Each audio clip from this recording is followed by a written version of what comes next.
చేసుకోవాల్సిన అవసరం ఉన్నది. ఈ మనం మేడిపల్లిని సుమారు 120 కాలనీలు ఉన్నాయి. ప్రతి కాలనీలు కూడా డెవలప్ అయినాయి, మనకన్నా ముందే చాలా డెవలప్ అయినాయి. ఇది లేట్గా డెవలప్ అయింది ఇంకా కూడా. ఈ కాలనీకి ఫౌండర్ని నేనే, దీనికి ఎస్పీ కాలనీ అని నామకరణం చేసింది కూడా నేనే. ఎస్పీ అంటే శ్రీ వెంకటేశ్వర స్వామి భక్తులు మేమంతా. వెంకటేశ్వర స్వామి పేరు పెట్టి ఈ కాలనీ మంచిగా ఉండాలని కొందరు అన్నారు, అశోక్ నగర్ అని పెట్టన్నారు, నా పేరే పెట్టుకున్నారు. సరే వద్దు దేవుని పేరు పెడదామని ఆ రోజు సంకల్పించి దేవుని పేరు పెట్టి ఆ రోజు కూడా ఎవ్వరు లేనప్పుడు కూడా ఎన్నో కార్యక్రమాలు చేపట్టాము. ఎన్నో సోదరి మనకు తెలుసు, ఎన్నో మన మహిళా సోదరులు అందరూ రాయబడి డ్రైనేజ్ కోసము ధర్నాలు చేసినాము, రోడ్ల కోసము చేసినాము, కరెంట్ కోసము. కరెంట్ లేనప్పుడు ఆ కరెంట్ స్తంభాలు వేపిస్తే ఆ వైర్లు కూడా కట్ చేసుకపోయాడు. ఎన్నో చేసినాము. అందరూ చేస్తూ ఉంటారు, ఎవరు అధికారంలో ఉంటే వాళ్ళ బాధ్యత. కాకపోతే నేను సొంతంగా డబ్బులు పెట్టి చేసిన ఈ కాలనీకి. ఇప్పుడు ఉన్న వాళ్ళందరూ కూడా ఇక్కడక్కడ వసూలు చేస్తున్న సమస్య ఇంటింటికి చేసిన. కానీ నా సొంతంగా వ్యయప్రయాసాలకు వచ్చి కాలనీ డెవలప్ కావాలని ఎన్నో కార్యక్రమాలు చేపట్టినా. కాబట్టి వెల్ఫేర్ అసోసియేషన్లో నేను లేను. ఎందుకంటే అప్పుడు మనము మా పనులు మాకు చాలా ఉంటాయి. నాకు చాలా కాలేజీలో ఉపాధికు నేను లీడర్ని, నేను మాజీ కౌన్సిలర్ని. నేను ఎన్నో కార్యక్రమాలు చేయవలసిన అవసరం ఉంటుంది. కాబట్టి వాళ్ళు పెద్దలు చేస్తున్నారు. నేను కూడా వాళ్ళు పిలిచినప్పుడు వచ్చేవాడిని, ఏదైనా మూటాలు ఉంటే వచ్చేవాడిని. కాకపోతే ఇప్పటి నుంచి నేను చెప్తా ఉన్నా, నేను కూడా పూర్తి సమయం కేటాయిస్తాయి కాలనీకి.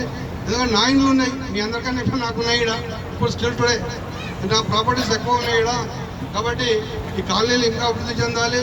ఈ కాలనీ కోర్టు ప్లేస్ క్లియర్ చేసి ఎంబడి పడదాం. మేము కూడా వస్తాం అడ్వకేట్ల దానికి ఏ విధంగా చేసి మా మల్లారెడ్డి గారు ఎంపీ, ఇప్పుడు మన ఎమ్మెల్యే గారు ఉన్నారు, దాన్ని కూడా పట్టుకొని ఈ కమిటీ వాళ్ళు కూడా 50-60 లక్షల నిధులు కేటాయించే విధంగా, ఇంకా కాకపోతే ఈటల రాజేందర్ గారు ఎంపీ గారు ఉన్నారు, ఎంపీ గారు దాన్ని కూడా తీసుకొని వెళ్తా దీనికి 50 లక్షలు కేటాయించి కేసు క్లియర్ అయినాక ఈ కమిటీ వాళ్ళు మనం నిర్మాణం చేసే విధంగా నా వంతు కృషి చేస్తానని తెలియజేసుకుంటూ, ముఖ్యంగా మా సోదరులు నరసింహగౌడ్ గారు ప్రతి చిన్న పనికి ఆ రోజు ట్రాన్స్ఫర్ చేస్తాము కూడా ఒక నీళ్ళు మంటి వెళ్ళని పరిస్థితి, కూడా ఇంత ఉసుకి మంటి వెళ్ళని పరిస్థితిలో నరసింహగౌడ్ గారు పాపం నాకు సహకరించి నా సొంత డబ్బులు పెట్టుకొని 100 kV ట్రాన్స్ఫార్మర్ తెప్పించి ఆ రోజు గది కట్టిస్తుంటే ఆ రోజు నాకు సహకారం అందించండు.